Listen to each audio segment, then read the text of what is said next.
Karma and the game of life. Welcome. Once again, I've come across a vlog by Greg Brandon, which has really made me think. You've heard me say before, I've always been somewhat dubious of Greg, but I'm very much warming to him. And he links karma to the simulation, or the game as I prefer to call it, in a way that I've not really mentioned, or I've mentioned it but not specifically explained it, and certainly not as well as Greg does. And once again, I'm mindful of engaging in scientism, but I do find Greg, as I say, increasingly compelling. Also, as you know, I'm wary of the New Age, which I see Greg as being a part of. But this does seem to be an important contribution to our understanding of our purpose here on Earth.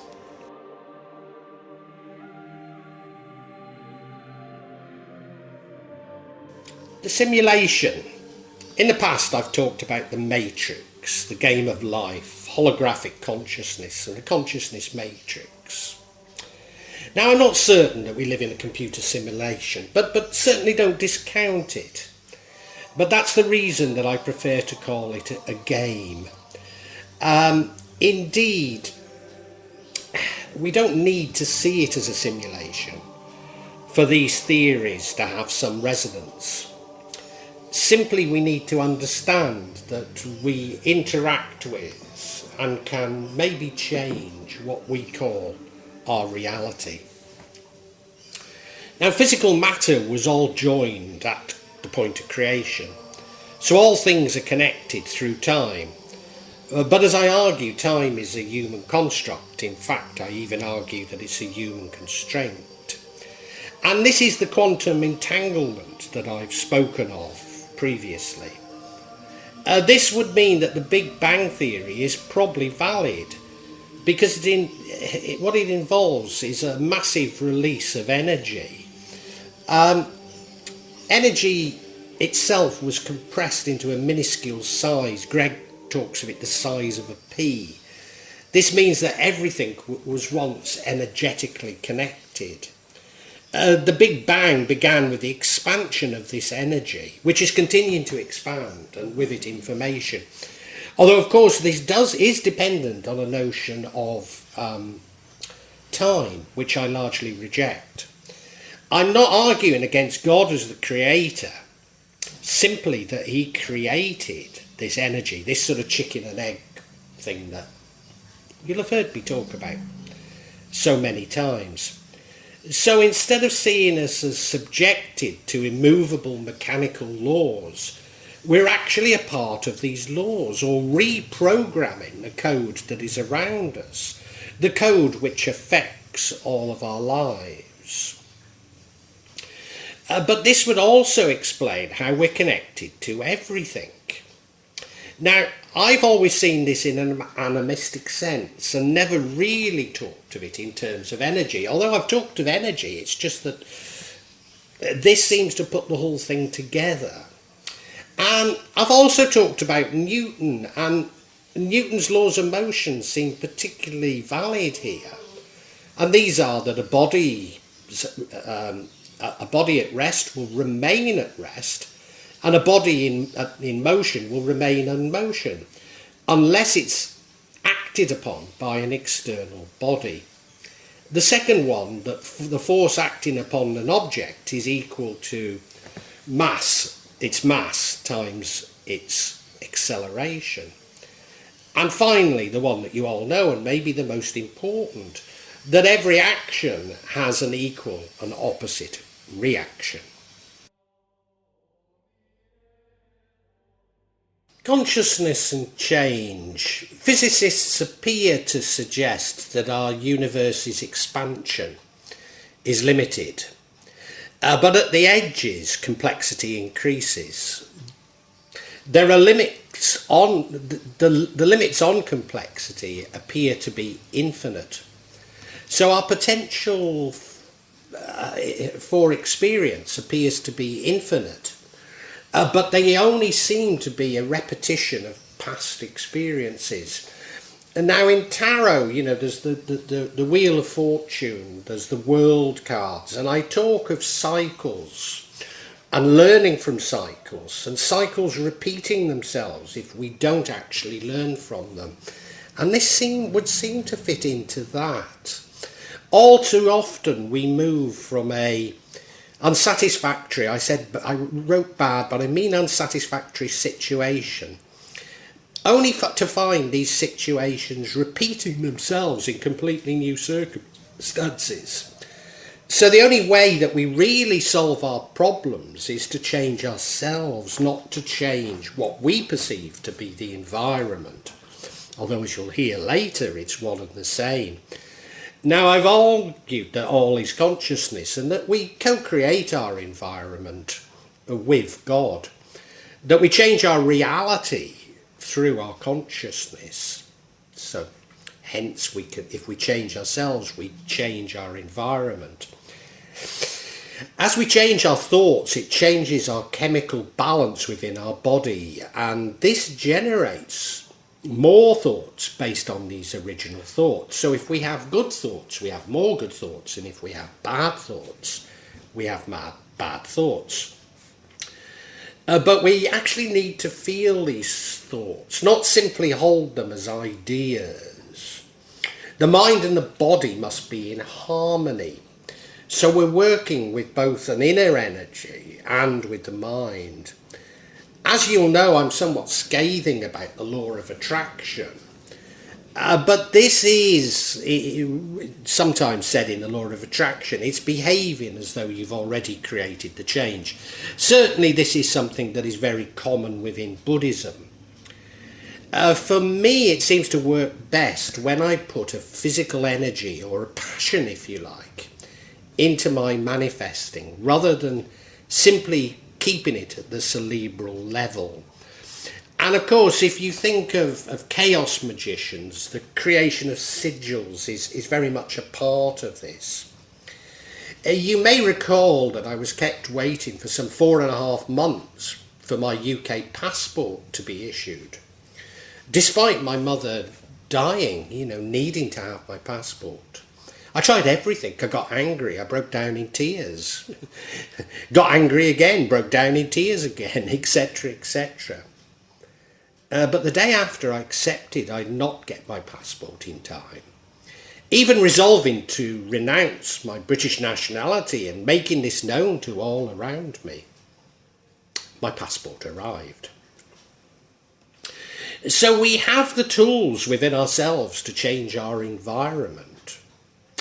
Now, I've hypothesised that this is how magic works.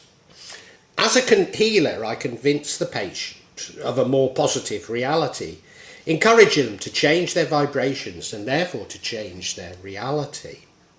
I don't think I'm actually doing anything, I'm just encouraging these changes within themselves, but I do it through using the light that I've spoken of so much, a light of pure love. Now, you might argue, well, this is just pure placebo, and I wouldn't disagree with you. But then if we think, isn't everything placebo, including Western medicine? That's certainly how I feel. By contrast, black magic induces fear, which becomes a self-fulfilling prophecy. So I see fear rather than hatred as the inverse of love, because fear leads to hatred. And I don't see darkness as the inverse of light, simply an absence of light. So we've got this interplay between love and fear, if you like. And this is how we raise our vibrations. This is how we change ourselves.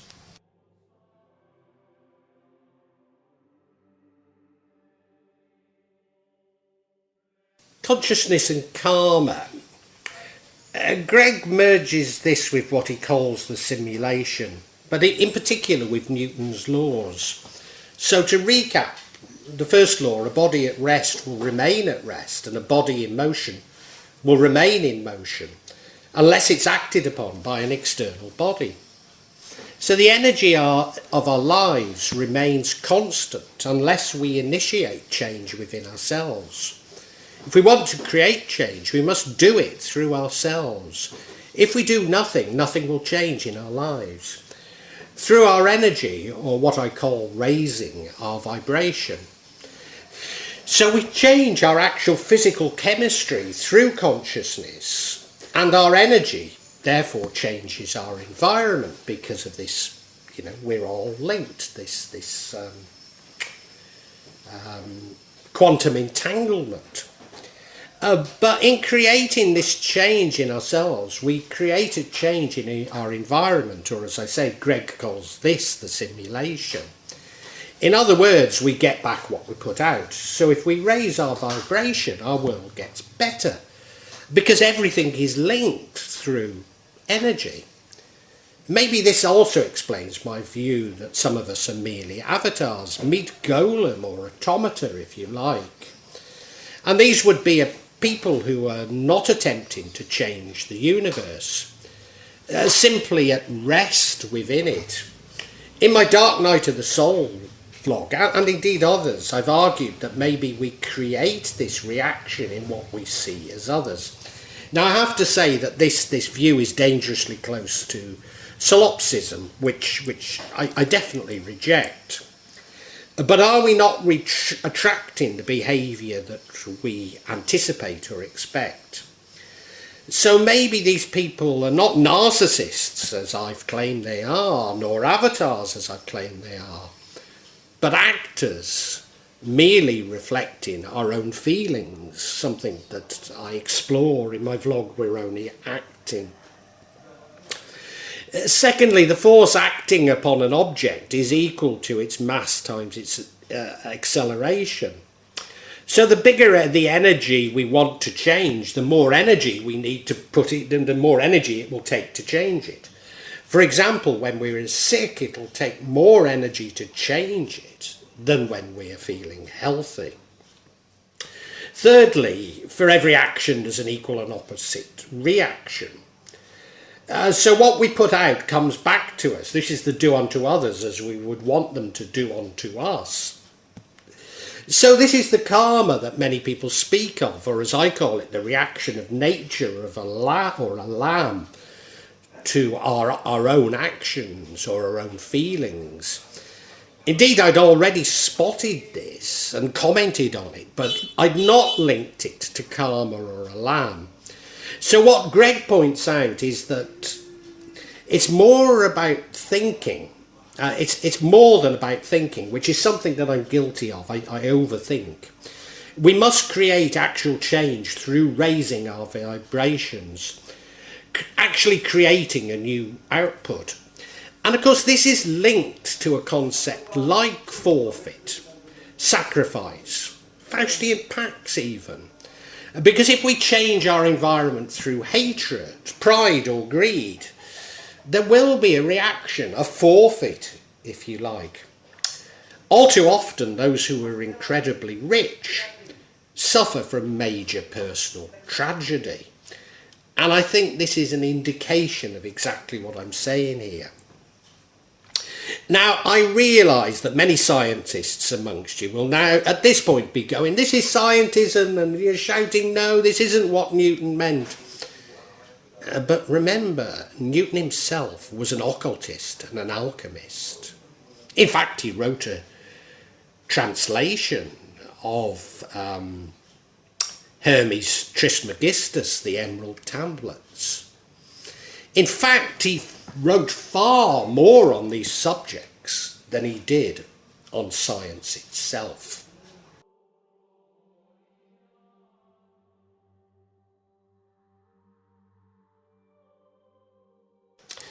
Control or submission. How does this all relate to the debate that I've been having across many vlogs on should I be trying to control my environment or submitting to Allah? Indeed, I think this strikes to the heart of is magic permissible? How much should we try and control things, and how much should we simply submit? And I go between the two, because of Purposely, life always throws us to situations that we seek to control. Oh, well, remember, if we raise our vibrations, we attract good things. So there's no need to try to control our environment. Simply to release these positive thoughts into the universe, and a positive reaction will come back to us. So when we're attempting to control, we're attempting to control because of our ego, because of pride, because of fear maybe, because of hatred, because of greed. We're trying to control largely because of what are negative feelings. And we need to stop having those negative feelings. Just raise our vibrations, put ourselves in the hands of Allah, and good things will come back to us. So, paradoxically, we get control by releasing control to Allah. Remember the moment I released the desire to control my passport application? Yes, it had gone on for 4.5 months.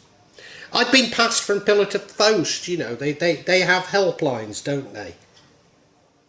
I mean, they seem to be abuse lines, don't they? I mean, I'm not just talking about the passport office, I'm talking about banks, everything, you know. They push you towards phoning a helpline, and what do you get? You get somebody who's looking at a computer screen and asking you these questions. I mean, when I was doing this passport application, they even asked me, was I authorised to make this inquiry? It's like, what sort of a question is that? It's saying, are you? You know, I mean, it's just ridiculous. You get no, I mean, well, I must have spent over 8 hours waiting on the phone to get through to somebody. And then when I did, they clearly didn't know the process, they hadn't got a clue. And I was obviously stalled and fed with a pack of lies, you know. And of course it got me angry, and you want to control it, but the best thing to do is throw your hands up in the air and say, Allah, help me out. It's over to you now.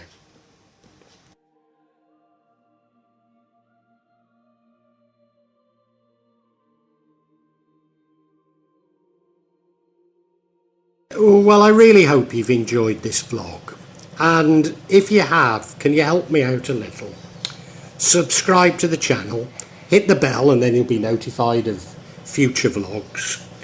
But also hit the like button and make a comment, because these seem to be what determine the YouTube algorithm, and I'm being really punished by it. So whatever help I can get from you is so appreciated. It really is.